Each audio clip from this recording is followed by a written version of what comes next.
everyone, we are almost to the finish line. So in this review, I'm going to be talking about 4 movies. This movie starts with U, V, W, and X. So these movies are Untraceable, Vampires, The Woman in Black, and a movie called Double X or XX. I'm not really sure how they expect people to pronounce it. But anyway, starting off with U is Untraceable. This movie came out in 2008 and it has a very Saw vibe. So Saw did come out first, so I don't believe they are purposely trying to copy Saw, but I do believe they were trying to gain the audience that Saw had and bring it over to their movies, which is fair enough. Everyone does it. Obviously, Saw was popular for a reason. Audiences enjoyed that kind of movie. Why would they not enjoy this movie?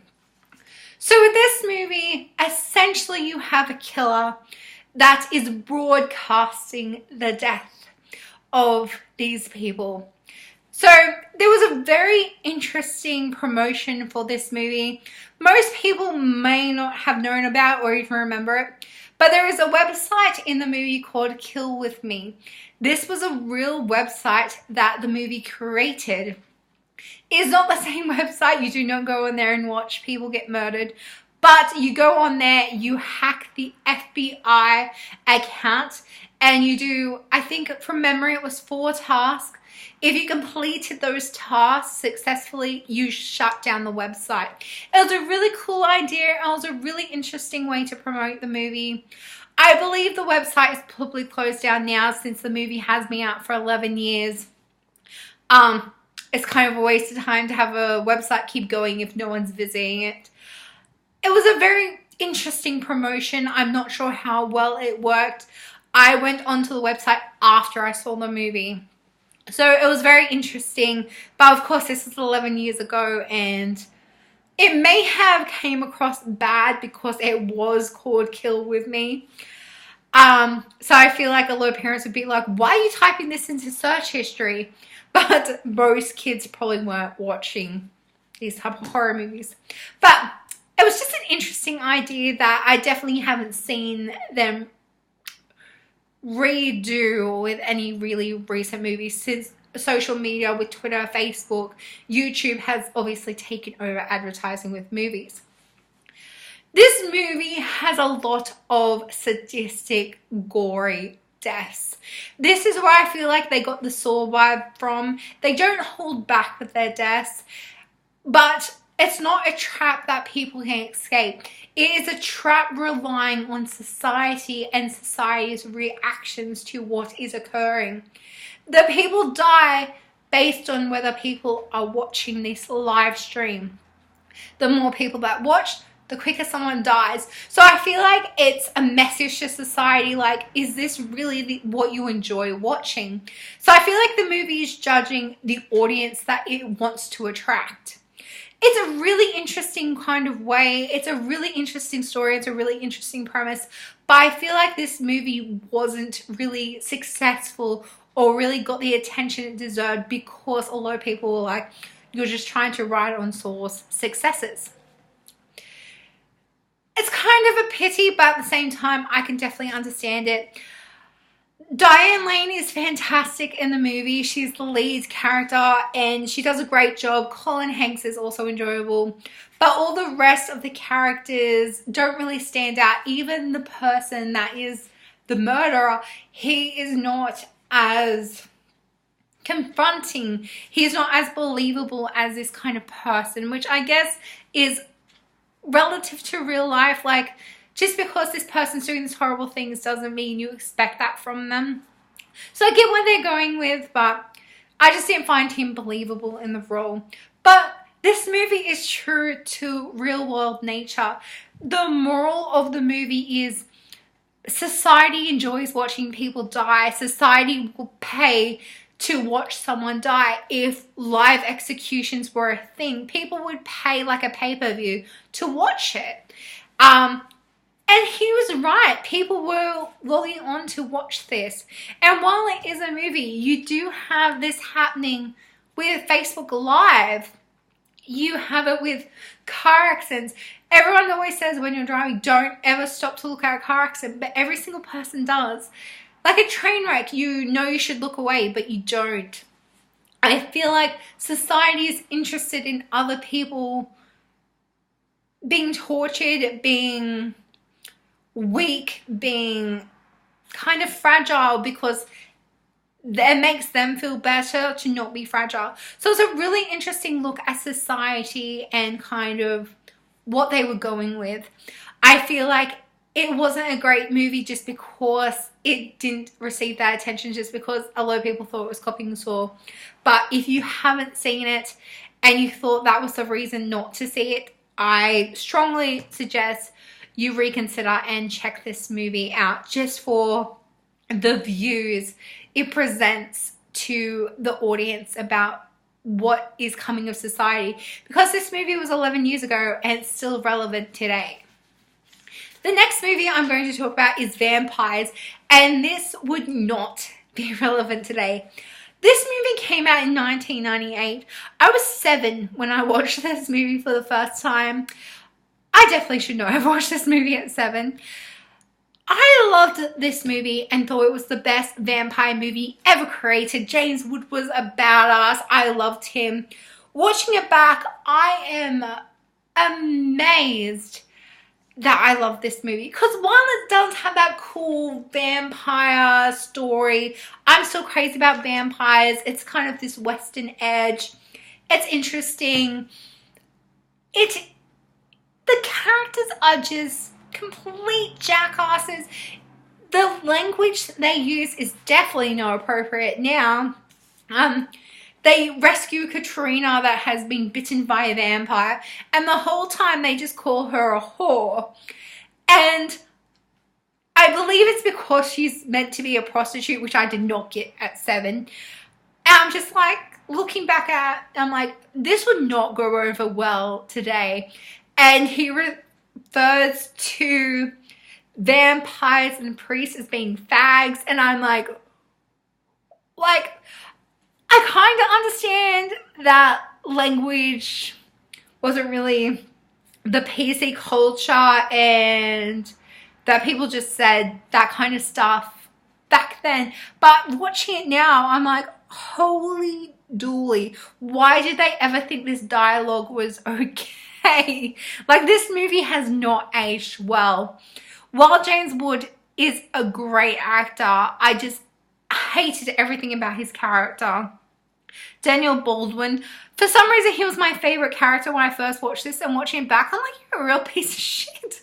Like, they try and redeem him after he gets bitten by a vampire and he runs off with Katrina, and we're meant to think it's romantic, but like the whole time he was calling her a whore and bashing her. I'm just like, why did I watch this at 7? Why did I think this was a good movie?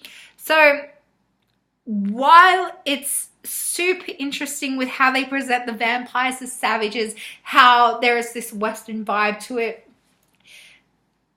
I still like John Carpenter as a director. I like Village of the Damned and Halloween, and he did a great job directing the movie. It's just, wow. Like, I can't believe it used to be one of my favorite movies, and just watching it, I kind of regret owning it on DVD now. It was a good story originally. It's still a decent story now, just on the vampire religion side of it. It does go way too long, but when you look at the subplot with how Montoya and Katrina are, it's horrible.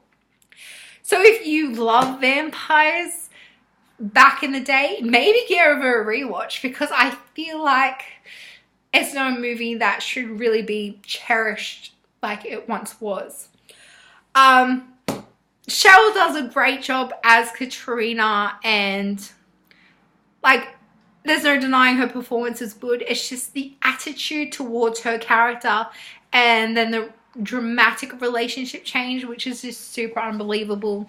And yeah, this movie would not go over well in today's culture.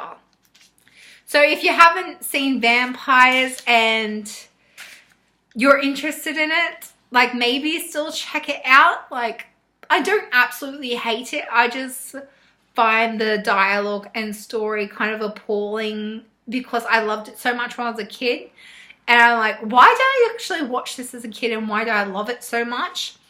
Yeah, like give it a look and let me know what you think. But yeah, it's not what I remember. The next movie is The Woman in Black. So this stars Daniel Radcliffe and was one of the first movies he did after Harry Potter. He does a fantastic job in this. He's already a fantastic actor. Everyone knew that, and that doesn't change. He's fantastic in this. This came out now 7 years ago. I'm not sure it did fantastic in the box office, but I know a lot of Daniel Radcliffe fans went to see it just to kind of support him because we grew up with him in Harry Potter. And I don't remember how well it was, but it was definitely one of my favorite horror films back in that year. And while it's still really good to rewatch, once you already kind of know how it ends, it kind of loses that charm that you get upon first viewing. Watching it the first time, the ending was just emotionally sad for me. I didn't like the ending at all, but now rewatching it and understanding more about horror movies and how they work and always kind of want to build up to a sequel, it makes a lot more sense. And it really adds to the storytelling. Like, there's really great storytelling in this movie. It's an hour and 35 minutes, so it's short, it's to the point. It's creepy, especially with the storytelling and the background. They don't do jump scares. They just have someone kind of in the background, kind of a shadowy figure. It adds to it. It doesn't overdo the scare factor. There is a sequel out. I'm not sure when the sequel came out. I haven't seen the sequel just because it was under the radar. It didn't really get much attention. I will probably eventually watch it, but if you haven't seen The Woman in Black, I do recommend checking it out, especially if you're a Daniel Radcliffe fan. He's great performance. It's great storytelling. I believe it was also based on a novel, but I'm not sure how true it is to the novel, and I haven't read the novel, so it's just, if you like the novel, let me know what you thought of the movie compared. But yeah, it's really worth seeing if you like horror movies and like Daniel Radcliffe. So the last movie is called XX or Double X. I'm not sure how they're really calling it. I found it on Netflix. It's really hard to find a horror movie just starting with X. So I found this movie. It goes for an hour and 20 minutes and basically 4 short stories within the one movie. It came out in 2017, so it's not old. It's really interesting what they did. So they're telling 4 stories. One is called The Box, which is, it's very creepy for something that's such a simple concept. There is not much of a story to it. Basically, these people can't mind their own business and want to look at this box this guy is holding. And they just kind of go really weird afterwards and won't eat, and they kind of eat each other, and then it's like, I don't really know what's happening, but it was just really creepy and really interesting and strange, and yeah, so it kind of like stuck with me. So yeah, maybe if you just want to check out that, like, it's worth just the first 20 minutes. The next one is called The Birthday Party. It was weirdly funny. Like, this one came across more as a comedy routine. Essentially, her husband dies, but it's her child's birthday party. So she doesn't want to spoil the birthday party by saying, oh, your father's dead. So she tries to hide the corpse. And it's basically her being interrupted while she tries to hide the corpse. And it's just, it comes across so ridiculous.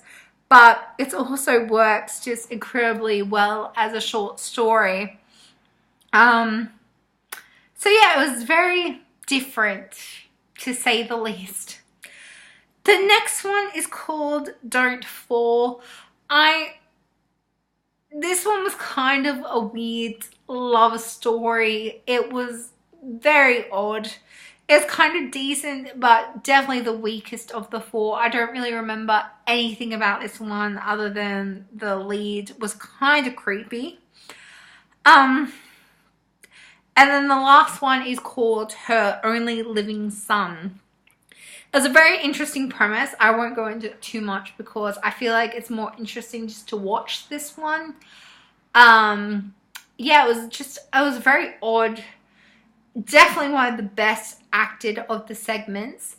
So while the first two is creepy and then funny, the fourth one is just great acting. The dialogue is very strange, but it was a very interesting segment. So it's worth checking out if you like short horror stories. It's only an hour and 20 minutes. It's on Netflix. It's really easy to find. It's not gory at all. It's just got that creepy aspect. So it's worth checking out for something I knew absolutely nothing about and just picked because it started with X. It was very good. So thanks for watching. We're almost on the end strip now, so there's just 2 board game reviews to go, and oh no, there's 1 board game left to go and 1 movie left to go. So thank you for watching, and yeah, we're almost there. Bye.